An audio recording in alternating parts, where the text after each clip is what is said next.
નમસ્કાર દોસ્તો, આજની કહાની છે કપૂત દીકરાઓએ સગી માને ભીખ માગવા મજબૂર કરી। આજે કળિયુગના સમયમાં અમુક દીકરાઓ પોતાના મા બાપને કેવી રીતે હેરાન પરેશાન કરે છે અને આવી તકલીફ આવ્યા પહેલા મા બાપે સાવધાન થઈને રહેવું જોઈએ, તો પાછળની જિંદગીમાં દીકરાઓ આવી રીતે ભિખારી જેવું જીવન જીવવા મજબૂર ન કરી શકે। તો આ કહાની અંત સુધી સાંભળજો, ખૂબ કરુણ અને સમજવા જેવી કહાની છે। તો ચાલો શરૂ કરીએ આજની કહાની। આજે 5 વર્ષ પછી દીકરાએ પોતાની માને ફોન કર્યો। સવારે જ્યારે ફોનની ઘંટડી વાગી અને માએ ફોન રિસીવ કર્યો એટલે સામે તેમનો દીકરો વિપુલ બોલ્યો, માં કેમ છો તમે? ત્યારે કવિતાજી બોલ્યા, હું તો એકદમ મજામાં છું, તું કેમ છો દીકરા? એટલે દીકરો કહેવા લાગ્યો, માં મને 1 મહિનાથી તાવ આવે છે। એટલે માએ કહ્યું, દીકરા તું કોઈ સારા દવાખાને જઈને દવા લઈ લે, તને જલ્દી સારું થઈ જશે। વિપુલે કહ્યું, હા માં, દવા તો લીધી પરંતુ કોઈ ફરક પડતો નથી। એટલે કવિતાજીએ કહ્યું કે દીકરા તો થોડો સમય અહીં ગામડે આવતો રે, અહીંયા કોઈ સારા ડોક્ટરને બતાવશું। ત્યારે દીકરો કહેવા લાગ્યો કે માં તમે અહીં સુરત આવતા રહો, તમે આવશો તો હું જલ્દી સાજો થઈ જઈશ। કવિતાજી આ સાંભળીને ખૂબ ચિંતિત હતા અને કહ્યું, સારું દીકરા, હું વિકાસને કહીશ કે સુરતની ટિકિટ લઈ આવે। આટલું કહીને કવિતાજીએ ફોન મૂકી દીધો। કવિતાજી ગામડે પોતાના મોટા દીકરા વિકાસ સાથે રહેતા હતા। તેમના પતિ 2 વર્ષ પહેલા જ મરણ પામ્યા હતા, ત્યારે તેમને વીમાના પૈસા મળ્યા હતા। હવે બંને દીકરાઓની નજર વીમાના એ પૈસા ઉપર હતી, પરંતુ પોતાની મા ઉપર જરાય પ્રેમ હતો નહીં। બંને દીકરાઓ પોતાની મા સાથે પ્રેમ તો લોકોને બતાવવા માટે જ કરતા હતા, પરંતુ મા તો આ વાતથી બિલકુલ અજાણ હતી। માને તો બસ તેમના દીકરાની ચિંતા હતી કે મારો દીકરો કેટલો બીમાર છે। એટલે આજે 5 વર્ષ બાદ નાના દીકરાએ માને પોતાની પાસે બોલાવ્યા હતા। પરંતુ કવિતાજીએ વિચાર્યું કે ચાલો સારું છે, રોજ રોજ મોટા દીકરા અને વહુના તિરસ્કારથી તો મુક્તિ મળશે। મોટી વહુ તો આખો દિવસ નોકરોની જેમ કામ કરાવીને પણ 2 ટાઈમ જમવાનું પણ વ્યવસ્થિત આપતી નહોતી। એટલા માટે કવિતાજીએ વિચાર્યું કે હું સુરત જતી રહું તો આ બધા દુઃખમાંથી છુટકારો મળી જશે। કવિતાજી આવું બધું વિચારી રહી હતી ત્યારે જ મોટો દીકરો વિકાસ ઘરે આવ્યો। ત્યારે કવિતાજીએ ખૂબ દુઃખી મનથી વિકાસને કહ્યું, દીકરા કાલે મારા સુરત જવાની ટિકિટ લઈ લેજે। એટલે વિકાસ બોલ્યો, કેમ સુરત જવું છે માં? ત્યારે કવિતાજીએ કહ્યું, દીકરા તારા ભાઈની તબિયત સારી નથી, ખૂબ બીમાર છે અને મને એની પાસે બોલાવી છે। તેમણે કહ્યું છે કે માં તમે અહીં આવશો તો હું જલ્દીથી સાજો થઈ જઈશ। આવું સાંભળીને વિકાસ ખૂબ ગુસ્સે થયો અને તેમની માને ગુસ્સામાં કહેવા લાગ્યો કે આ 5 વર્ષથી તો તમારા નાના દીકરાએ તમને સુરત બોલાવ્યા નથી, પરંતુ હવે વીમાના આ પૈસા મળ્યા છે એટલે તે તમને સુરત બોલાવી રહ્યો છે। હું સમજી ગયો છું કે તેમની નજર તમારા પૈસા ઉપર છે। ત્યારે કવિતાજી બોલ્યા કે નહીં દીકરા, એવી કોઈ વાત નથી, તેમની તબિયત ઠીક નથી, એટલા માટે તે મને સુરત બોલાવી રહ્યો છે। વિકાસે કહ્યું, ઠીક છે માં, હું સુરતની ટિકિટ લઈ લઉં છું, પરંતુ તમારે મને વીમાના પૈસા આપીને જવું પડશે। ત્યાં જઈને કદાચ તમે બધા પૈસા વિપુલને આપી દ્યો તો આટલો ખર્ચો તો અમે ઉઠાવ્યો છે અને પૈસા તે લઈ જશે, એટલે આ પૈસા મને આપવા પડશે, ત્યારબાદ જ હું ટિકિટ લઈ આવીશ। ત્યારે કવિતાજી બોલ્યા કે કેવી વાત કરે છે, ત્યાં તારો ભાઈ બીમાર છે અને તને પૈસાની પડી છે? ઠીક છે, હું તને વીમાના અડધા પૈસા આપીને જઈશ, બસ તું જલ્દીથી મારું સુરત જવાની ટિકિટ લાવી આપ। મને ખૂબ ચિંતા થાય છે કે મારો નાનો દીકરો જલ્દીથી સાજો થઈ જાય. આવું સાંભળીને વિકાસ ખૂબ ખુશ થયો. અડધા પૈસા આપવાની વાત સાંભળીને વિકાસ બીજા દિવસે સુરત જવાની ટિકિટ લઈ આવ્યો અને બીજા દિવસે માને બસમાં બેસાડી દીધી. સુરત પહોંચતા જ વિપુલની પત્ની મિતાલી સ્ટેશને કવિતાજીને લેવા આવી. થોડી વાર બાદ બંને ઓટો રિક્ષામાં ઘરે આવ્યા. ઘરે પહોંચતા જ કવિતાજી દોડતા દોડતા વિપુલ પાસે ગયા અને કહેવા લાગ્યા, જો દીકરા, હું આવી ગઈ છું. હવે હું તારી ખૂબ સેવા કરીશ. તું જલ્દીથી સાજો થઈ જઈશ. ત્યારે જ વિપુલની પત્ની મિતાલી બોલી, માજી, એને સેવાની નહીં, દવાની જરૂર છે. સેવાથી જ સાજા થઈ જતા હોત તો હું તો રોજ એની સેવા કરું છું. એટલે કવિતાજી કહેવા લાગ્યા, તો આને દવા કેમ નથી આપતી? એટલે મિતાલી ગુસ્સે થઈને કહેવા લાગી, માજી, પૈસા હોય તો દવા લાવીએ ને. 3 મહિનાથી તો તે ઘરે બેઠા છે. 3 મહિનાથી બીમાર પડ્યા છે. કોઈ કામ ધંધો કરી શકતા નથી. ક્યાંથી પૈસા આવે? અને પૈસા નથી એટલે દવા શેની લેવી? વહુની આવી વાતો સાંભળીને કવિતાજી કહેવા લાગ્યા, વહુ, તું ચિંતા ન કર અને દવાના પૈસા હું આપું છું. તું જલ્દીથી જઈને દવા લેતી આવ. આટલું કહીને કવિતાજી પોતાની પાસે રાખેલા પૈસા તેમની વહુને આપે છે. થોડી વાર બાદ વહુ દવા લઈને આવે છે અને ખૂબ પ્રેમથી કવિતાજી તેમના દીકરાને દવા પીવડાવે છે.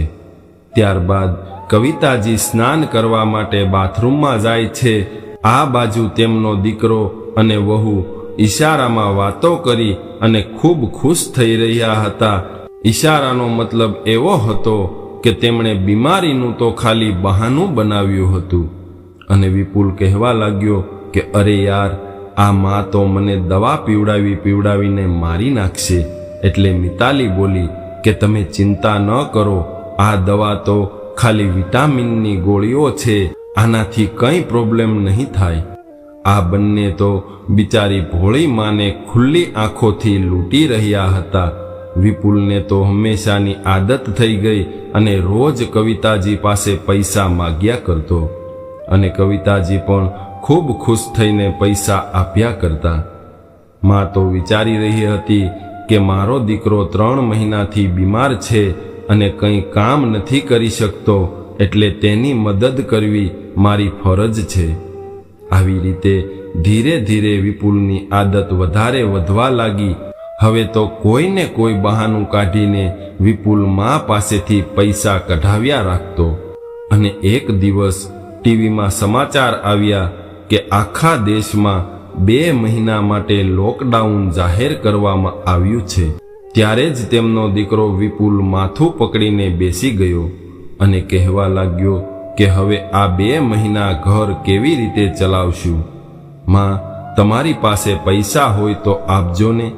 ત્યારે કવિતાજીએ કહ્યું કે દીકરા, મારી પાસે પૈસા ક્યાંથી હોય? મારી પાસે તો હવે ગામડે જવાની ટિકિટના પૈસા પણ નથી. મેં તો બધા પૈસા તને આપી દીધા છે. હવે મારી પાસે 1 રૂપિયો પણ નથી. માની આવી વાતો સાંભળીને વિપુલ એકદમ ગુસ્સે થયો અને ગુસ્સામાં આવીને સામાનની તોડફોડ કરવા લાગ્યો અને માને કહેવા લાગ્યો કે માં, તમે બધા પૈસા મોટા ભાઈને આપી દીધા છે અને મેં તો તમારી પાસેથી કેટલા પૈસા લીધા છે, 2-5 હજાર, અને તમે મને કહો છો કે મેં બધા પૈસા તને આપી દીધા? મને તો એવું લાગે છે કે તમે મોટા ભાઈને બધા પૈસા દઈને આવ્યા છો. તમને દેખાતું નથી તમારો નાનો દીકરો બેરોજગાર છે, 3 મહિનાથી કામ પર નથી જઈ રહ્યો, નોકરીમાંથી કાઢી મૂક્યો છે અને અહીંયા 2 મહિનાનું લોકડાઉન લાગી ગયું છે. તમે કેવી માં છો કે બધા પૈસા મોટા ભાઈને આપીને આવ્યા છો? હવે તમે અહીંથી જાઓ અને તમારા મોટા દીકરાની સાથે જ રહેજો. દીકરાની આવી વાતો સાંભળીને કવિતાજી ખૂબ રડવા લાગ્યા અને કહેવા લાગ્યા કે તમે લોકોએ તો તમારું સુખ સુવિધાવાળું જીવન જીવવાના ચક્કરમાં બધા પૈસા ખર્ચી નાખ્યા. પહેલાથી જ તમે બચત કરી હોત તો આજ આ દિવસ ન જોવો પડ્યો હોત. માની આ વાત સાંભળીને વિપુલને વધારે ગુસ્સો આવ્યો અને કહેવા લાગ્યો કે માં, અહીંયા આવડું મોટું ટેન્શન છે અને તમે લેક્ચર આપવાનું શરૂ ના કરો. હવે તમારી પાસે પૈસા નથી અને અહીંયા અમારો ખર્ચો કાઢવો પણ મુશ્કેલ થઈ રહ્યો છે. હવે તમે એક કામ કરો, પાછા ગામડે જતા રહો. હું તમને આજે જ સ્ટેશને મૂકવા આવું છું. આ સાંભળીને કવિતાજીની આંખોમાં ફરીથી આંસુ આવી ગયા અને કહેવા લાગ્યા કે દીકરા, હું તો તે બોલાવી એટલે અહીં આવી છું, પરંતુ મારી પાસે પૈસા ખૂટી ગયા છે એટલે મારું 2 ટાઈમનું ભોજન પણ તને ભારે લાગવા માંડ્યું છે. શું ખાલી પૈસા માટે જ તે મને અહીં બોલાવી હતી? પૈસા તો તું એમ જ માંગી લેતો તો પણ હું તને આપી દેત. આટલું બોલીને કવિતાજી ખૂબ રડવા લાગ્યા. ત્યારે વિપુલ બોલ્યો કે માં, હવે આ રોવા ધોવાનું બંધ કરો. અહીંયા અમારા ખાવાના પણ લાલા પડ્યા છે અને તમને ક્યાંથી ખવડાવશું? એટલે જલ્દીથી તમારો સામાન પેક કરો એટલે હું તમને સ્ટેશને મૂકી જાઉં. આટલું કહીને વિપુલ તેની રૂમમાં જતો રહ્યો. ત્યારે કવિતાજીએ તેના મોટા દીકરાને ફોન કરીને બધી વાત કરી. ત્યારે મોટો દીકરો બોલ્યો કે માં, બધા પૈસા તો તમે નાનાને દઈ દીધા અને હવે અહીંયા રહેવા માટે શું કામ આવો છો? તમે ત્યાં જ રહેજો. તમારા નાના દીકરા પાસે અહીંયા આવવાની કોઈ જરૂર નથી. આટલું કહીને મોટા દીકરાએ ફોન કાપી નાખ્યો. બંને દીકરાની આવી વાતો સાંભળીને કવિતાજીની આંખોમાંથી અશ્રુધારા વહેવા લાગી અને વિચારવા લાગ્યા કે આ લોકોએ તો પોતાની સુખ સુવિધાવાળી જિંદગી જીવવામાં બધા પૈસા વેડફી નાખ્યા છે. કદાચ પહેલાથી જ થોડા પૈસા બચાવ્યા હોત તો આવો દિવસ ન જોવો પડત.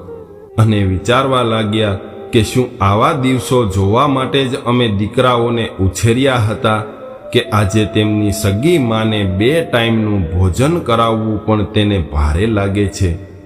જે દીકરાના મોહમાં તેઓ ગામ છોડીને સુરત આવ્યા હતા તેને ખબર નહોતી કે તેમનો દીકરો પણ તેમની સાથે આવું વર્તન કરશે. આ વાતને 2 દિવસ જતા રહ્યા. 2 દિવસ બાદ કવિતાજી બાથરૂમમાંથી સ્નાન કરીને બહાર નીકળી રહ્યા હતા. ત્યારે તેમણે જોયું કે તેમની નાની વહુ તેમનો બધો સામાન સળગાવી રહી હતી. સામાન સાથે તેમની દવાઓ પણ સળગાવી દીધી. એટલે કવિતાજી દોડતા દોડતા તે આગ ઠારવાની કોશિશ કરવા લાગ્યા. તેમને કંઈ સમજાતું નહોતું કે શું કરવું અને શું ન કરવું. એટલે તેઓ તેમના હાથથી જ આગ ઠારવાની કોશિશ કરવા લાગી. ત્યારે જ અમુક કપડાં તેમના હાથે ચોંટી ગયા, જેના લીધે તેમના હાથમાં ફોલ્લા પડી ગયા. એટલે તે જોર જોરથી ચિલ્લાવા લાગ્યા. પરંતુ તેમની વહુ ત્યાં ઊભી ઊભી આ બધું જોઈ રહી હતી. ત્યારબાદ રડતા રડતા માએ તેની વહુને કહ્યું કે વહુ, આ શું કર્યું? તું મારી સાથે કયા જન્મનો બદલો લઈ રહી છો? તે તો મારા કપડાની સાથે સાથે મારી દવાઓ પણ બાળી દીધી. હવે હું શું પહેરીશ? અને દવાઓ લાવવા માટે પૈસા પણ નથી. દવાઓ નહીં લઉં તો મારી તબિયત બગડી જશે. તે આ શું કર્યું? ત્યારે વહુએ કહ્યું કે તો શું કરું? તમે સીધી રીતે તો ઘરમાંથી જવા માંગતા નથી, એટલે મને ગુસ્સો આવી ગયો અને મેં બધું સળગાવી દીધું. તમને જવાનું કહીએ છીએ તો જતા કેમ નથી? અહીં રહીને અમારો ખર્ચો શું કામ વધારો છો? ત્યારે કવિતાજીએ કહ્યું, વહુ, હું ક્યાં જઈશ? મોટા દીકરાએ પણ ઘરે આવવાની ના પાડી છે. આવામાં હું ક્યાં જઈશ? ક્યાં રહીશ? શું કરીશ? શું ખાઈશ? કોરોનાના લીધે ચારે બાજુ લોકડાઉન ચાલી રહ્યું છે. ત્યારે મિતાલીએ તેમની સાસુના વાળ પકડીને ઢસડીને ઘરની બહાર ફેંકી દીધા. બિચારી માં આખી રાત ઘરની બહાર ગેટ પાસે બેઠી રહી. દવા નહીં પીવાના લીધે રાત્રે તેમની તબિયત બગડી ગઈ હતી, એટલે તે ત્યાં જ જમીન પર સૂઈ ગઈ. સવારે દીકરાનો અવાજ સાંભળ્યો એટલે ઉઠી ગઈ. ત્યારે દીકરો બહાર આવીને કહેવા લાગ્યો કે માં, મેં તમારા માટે રિક્ષા બાંધી છે એ ઘણું છે. હવે તમે જમવાનું તો બસ સ્ટેશન પર ભીખ માગીને પણ જમી શકો છો. મારી પાસે હવે પૈસા નથી. આટલું કહીને વિપુલ ઘરની અંદર જતો રહ્યો, પરંતુ આ લાચાર અને વૃદ્ધ માની આંખોમાંથી આંસુઓની ધારા વહેવા લાગી. થોડી વાર બાદ રિક્ષાવાળો આવ્યો અને કવિતાજીને રિક્ષામાં બેસાડીને સ્ટેશને મૂકીને જતો રહ્યો. સ્ટેશને જઈને કવિતાજીને ખબર પડી કે લોકડાઉનના લીધે બધી બસો રદ કરવામાં આવી છે. એટલે લાચાર થઈને ત્યાં જ સ્ટેશન ઉપર બેસી રહ્યા અને વિચારવા લાગ્યા કે આવા દિવસો જોવા પહેલા ભગવાને મને તેમની પાસે બોલાવી લીધી હોત તો સારું હતું. થોડી વાર બાદ સમાજસેવી સંસ્થાઓના સભ્યો ગરીબો અને મજૂરોને જમવાનું આપવા માટે સ્ટેશને આવ્યા અને તેમણે કવિતાજીને પણ જમવાનું આપ્યું. કવિતાજીને ખૂબ ભૂખ લાગી હતી, એટલે તરત જ તેઓ જમવા લાગ્યા. ત્યારબાદ કવિતાજી કહેવા લાગ્યા કે એક પ્લેટ હજુ મળશે. ત્યારે તે સમાજસેવી સંસ્થાના સભ્યો બીજી પ્લેટ કવિતાજીને આપતા ગયા અને કહેતા ગયા, તમે આ બીજી પ્લેટ રાત્રે જમી લેજો. આવું કહીને તે લોકો જતા રહ્યા. આ બાજુ કવિતાજી ભોજન કરીને ત્યાં જ બાકડા ઉપર સૂઈ ગયા. 1 કલાક બાદ સ્ટેશનની કન્ડિશન જાણવા માટે ત્યાં ન્યૂઝ રિપોર્ટર આવ્યો. આ લોકો સ્ટેશનની આસપાસ ફૂટપાથ ઉપર રહેતા લોકોની શું હાલત છે તે જાણવા માટે આવ્યા હતા. ત્યારે જ એ રિપોર્ટરની નજર કવિતાજી ઉપર પડી અને તે કવિતાજીનું ઇન્ટરવ્યૂ લેવા માટે તેમની પાસે આવ્યો અને કહેવા લાગ્યો, માજી, આ લોકડાઉનમાં તમે ઘરની બહાર શું કરી રહ્યા છો? ત્યારે કવિતાજીએ બધી વાત તે રિપોર્ટરને જણાવી. કવિતાજીની બધી વાતો સાંભળીને રિપોર્ટરની આંખમાં પણ આંસુ આવી ગયા. ત્યારબાદ તે રિપોર્ટર કવિતાજીને લઈને એક વૃદ્ધાશ્રમમાં ગયો અને કહેવા લાગ્યો કે જ્યાં સુધી તમારી આવી હાલત કરવાવાળા તમારા દીકરાઓને સજા ન મળે ત્યાં સુધી તમે અહીંયા જ રહી શકો છો. એટલે કવિતાજી કહેવા લાગ્યા કે મારે કોઈને સજા નથી અપાવવી, તેમના કર્મોની સજા તો તેને ભગવાન ખુદ આપશે. પરંતુ હું એ નરકમાં હવે નથી જવા માંગતી. હું હવે અહીંયા જ વૃદ્ધાશ્રમમાં રહીશ. આટલું બોલતા જ કવિતાજી ખૂબ રડવા લાગ્યા. ત્યારે રિપોર્ટર તેને આશ્વાસન આપીને ત્યાંથી જતો રહ્યો. 2 દિવસ બાદ વૃદ્ધાશ્રમમાં કવિતાજીને કહેવામાં આવ્યું કે તેમના પરિવારમાંથી અજય નામનો વ્યક્તિ તેમને લેવા આવ્યો છે. આવું સાંભળીને કવિતાજી વિચારમાં પડી ગયા કે હું તો કોઈ અજય નામના વ્યક્તિને ઓળખતી નથી, તો પછી મને લેવા માટે કોણ આવ્યું હશે? ત્યારે 35 વર્ષનો એક યુવાન તેમની પાસે આવ્યો અને કહેવા લાગ્યો કે ચાલો માજી, આપણા ઘરે ચાલો. એટલે કવિતાજી એકદમ આશ્ચર્યચકિત થઈને તેને જોવા લાગ્યા અને કહેવા લાગ્યા કે દીકરા, મેં તને ઓળખ્યો નહીં.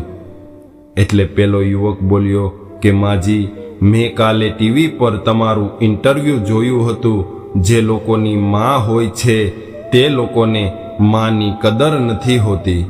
હું અને મારી પત્ની અનાથ છીએ. મને ખબર છે કે પરિવારમાં માનું મહત્વ કેટલું હોય છે અને મારા પરિવારને એક માની જરૂરિયાત છે, જેનાથી મારા બાળકોને પણ દાદીનો પ્રેમ મળી શકે. એટલે આજથી તમે મારી માં છો અને હવેથી તમે મારા ઘરે અમારી સાથે રહેશો. અને પાછળની તરફ ઈશારો કરતા કહ્યું કે જુઓ માં, આ તમારી વહુ અને પૌત્ર છે. આવું સાંભળીને કવિતાજી ભાવુક થઈ ગયા અને વિચારવા લાગ્યા કે એક મારા દીકરા અને વહુઓ છે જેઓએ મને રસ્તા ઉપર ભટકતી છોડી દીધી, અને એક આ દીકરો છે જે માનો પ્રેમ મેળવવા માટે એક વૃદ્ધ માને પોતાના ઘરે લઈ જવા માગે છે. આજના સમયમાં ઘણા દીકરાઓ વડીલોને વૃદ્ધાશ્રમમાં મૂકવા આવે છે. આજે પહેલી વાર કોઈ દીકરો કોઈ બીજાની વૃદ્ધ માને પોતાની માં બનાવીને પોતાના ઘરે લઈ જવા માટે આવ્યો છે અને વિચારવા લાગી કે હજુ પણ દુનિયામાં સારા માણસોની કમી નથી. ત્યારબાદ કવિતાજી પોતાના નવા પરિવાર સાથે ઘરે જવા નીકળી ગયા. પાછલા જીવનના દુઃખ દર્દ ભૂલીને પોતાનું નવું જીવન ખૂબ ખુશીથી જીવવા લાગ્યા. દોસ્તો, આ હતી એક દુઃખી માની કહાની. ભગવાને તેમનો સાથ આપ્યો એટલે તેમને અંતમાં એક સારો દીકરો મળ્યો. મિત્રો, આ કહાની આપણને એ શીખ આપે છે કે કોઈ પણ હાલતમાં આપણા મા બાપને ન છોડવા જોઈએ.